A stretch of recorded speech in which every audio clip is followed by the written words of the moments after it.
Because like you said, it's a long season. Mm-hmm. Players are going to get injured. Things happen. You're going to have bad matchups later in the season. The weather changes. So you're going to need to have versatility with your roster as the season goes on. And I like the overall strength of your roster, which is why I put you in the contender category. All right, respect. Just so everybody know, I did not threaten or pay Wesley to put me in the contender category. Okay? He came with that opinion on his own, and I respect it, and I'll say thank you. Just my own opinion. And I do want to say I do agree. You would agree. All right. Who's next? Next?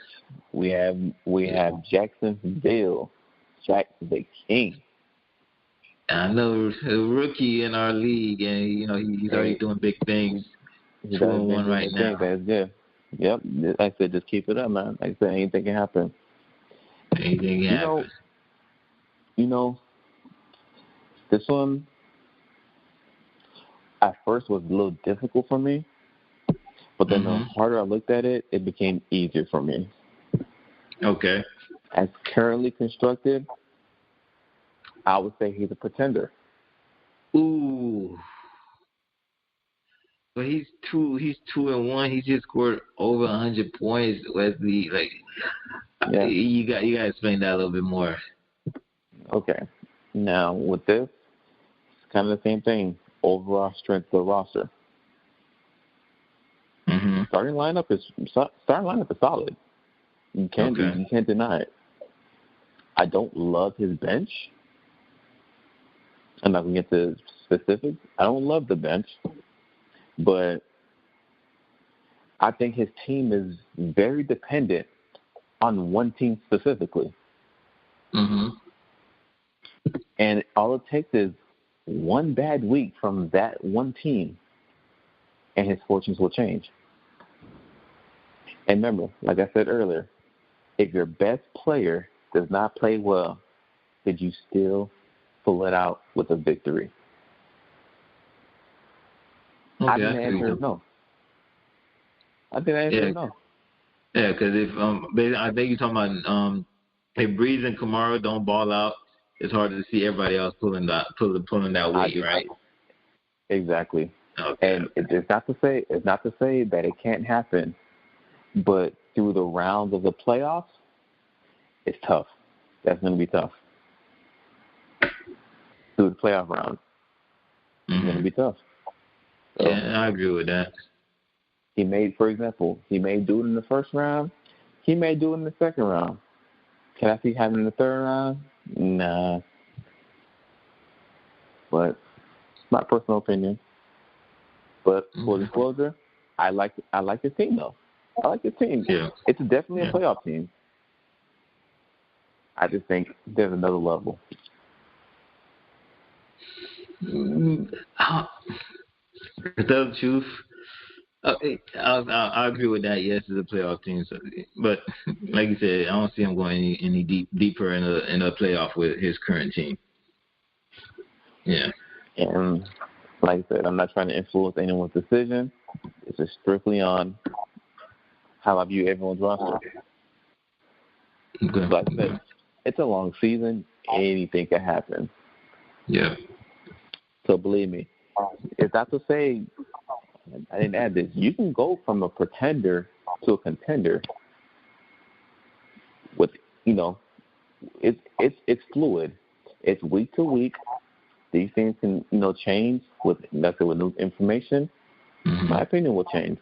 But also you can go from contender to pretender based on what happens with your own team, whether it be injuries, whether it be the performance of your players, and just, the trend. Things change. So, like I said, this is a subject that will definitely change as the weeks go on. So, don't take anything personal. We're only in week 4. True. Don't take it personal. All right, let's move on to who's next. We got Dub. We got Dub. Now you know this was another hard one. I'll let you take a crack at this one. Mm. You let me take a crack at it? I'll let you go at it. All right. Let me see. Whew. The other team's looking solid. Really solid.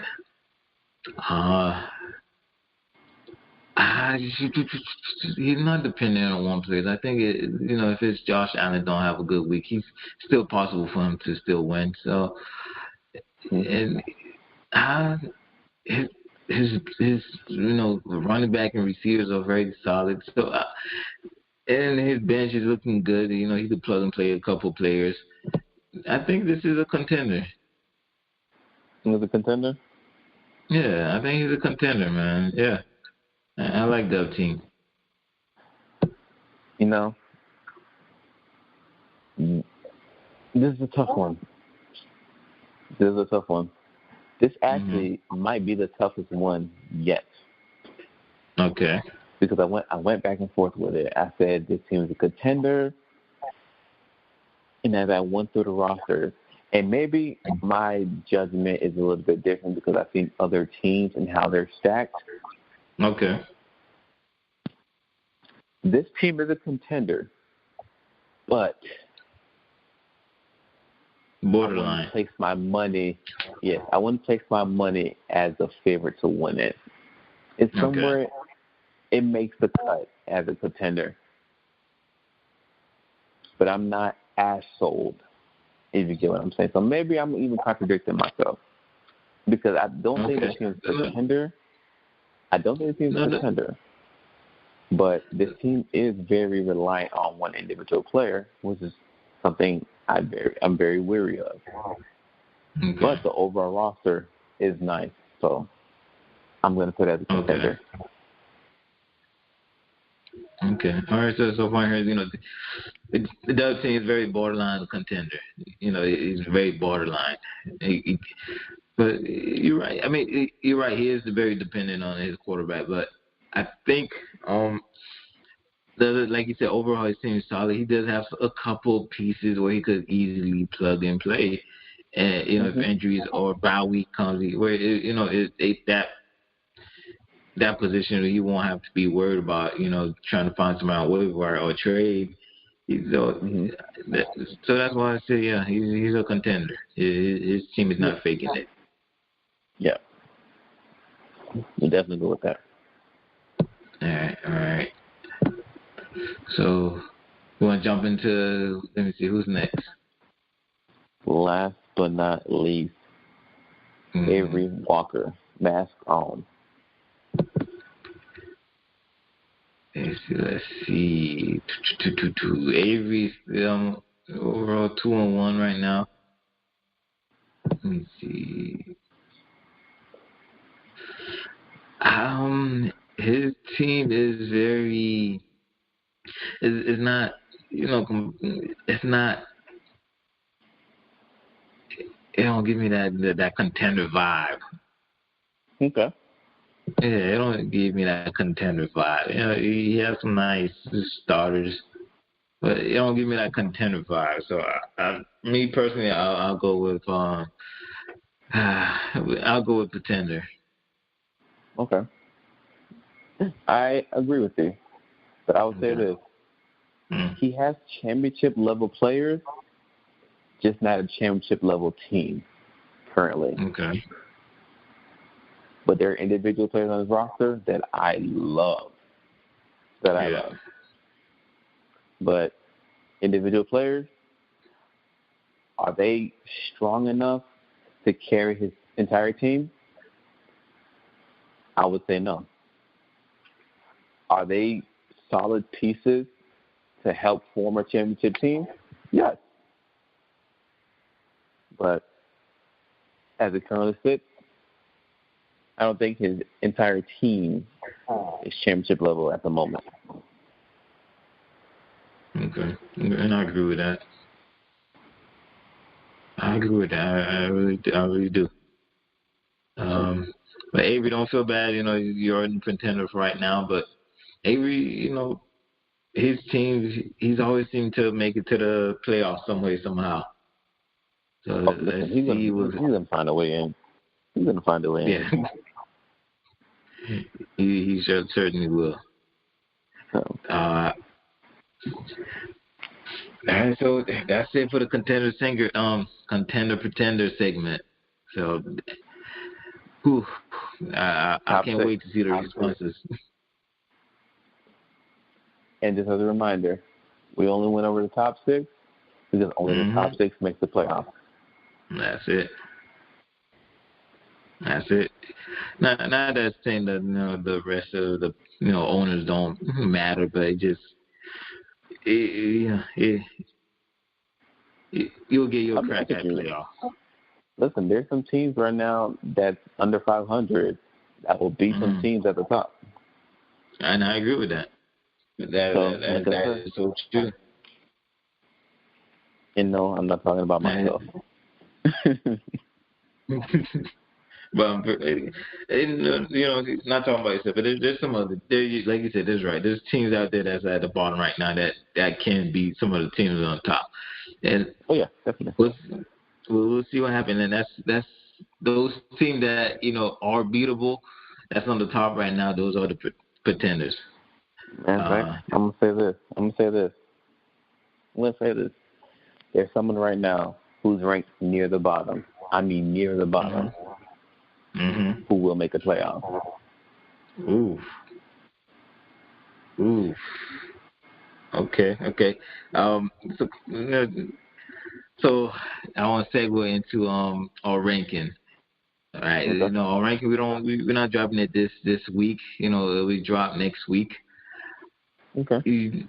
This segment that we just did, a contender pretender. How is it kind of a preview into the rankings?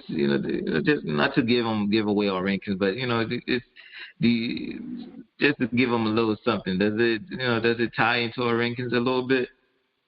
I could say it does tie in.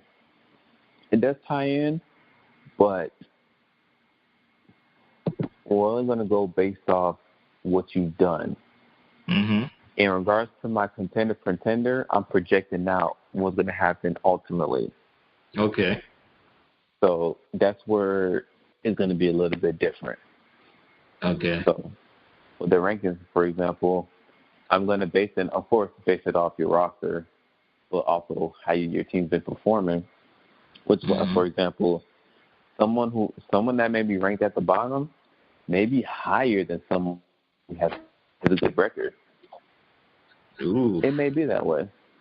Wins and losses do matter. Points does as well. Okay. Let's not forget that. Okay. True. Points do matter because when it comes to that tiebreaker, that's when the points do make do break the tie. So yes, it does. Points do matter. Yes, it does. And not to toot my own horn, but I am leading them points. So just saying, just throwing some facts out there. Hey, do your thing. Hey. But what else? I can't wait for us to drop the rankings. I know it's gonna piss some people off, but it is what it is. It is what it is. But we will. It will. But we'll definitely give some background information on how we came up with our decision. It won't release or it won't lessen the amount of pissed you'll be, but it will give a explanation behind it. Yep. You might even agree with the explanation, but it lets you understand how we came to that conclusion. There you go. That's the best way to put it. Yeah. All right, let's move forward a little bit. Let's talk about the week 4 matchups. So we're gonna do it a little bit differently this week. Wes, I'm gonna go ahead and let you take a lead on this one. Okay. So week 4, like I said, we're at the quarterway point at this. Yep. Like I said, this is where we start to separate the real from the fake.